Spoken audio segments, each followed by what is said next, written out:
আমি জানি পাগলের অর্থ কি আমার নিয়ামুল ভাই কইছে যারা বেশি ভালোবাসে হ্যাঁ পাগল কয় ওরে আল্লাহ পাগলের অর্থ হইছে ভালোবাসি তোমার নিয়ামুল ভাই তোমার কি ডাকে আমার আলিয়ান কয় আলিয়া না তার হেমানি তার আমার ভালোবাসা না ভালোবাসা তো পাগল লাগতো থাক থাক না তাহলে আমরা বেশি ভালোবাসি লেগে পাগল গো পাগল পাগল পাগল পাগল এই শুনো তুমি এনে কি করো আমি না দাওয়াত খাইতে আইছি না তোমার আবার দাওয়াত দেয় কেডা 2 দিন আগে রাস্তায় পড়ে আসছিল আবার দাওয়াত খাইতেছে এখন তাইছো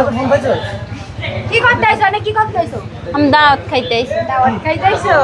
আচ্ছা তোমার লেগে দোয়া করে তুমি জানি অনেক দূর আগাও হ্যাঁ আচ্ছা ধন্যবাদ ধন্যবাদ ও বাবা পাগল দি ধন্যবাদ কই ইরে বাবা আমি শিখছি না মাথা কেমন করে একটু দেখি এই তো করো। আমি শিখছি কেউ কিছু কইলে হ্যাঁ, হ্যাঁ। পরে ইয়া থ্যাংক ইউ কইতে হয় থ্যাংক ইউ কই তাই আই লাভ ইউ কই তাই না না আই লাভ ইউ কই না আমি তোমার আজকে শিখাই দিলাম আই লাভ ইউ কই তাই কেউ কিছু কইলে I love you I love you আচ্ছা দর্শককে আই লাভ ইউ বলে দাও দর্শক আই লাভ ইউ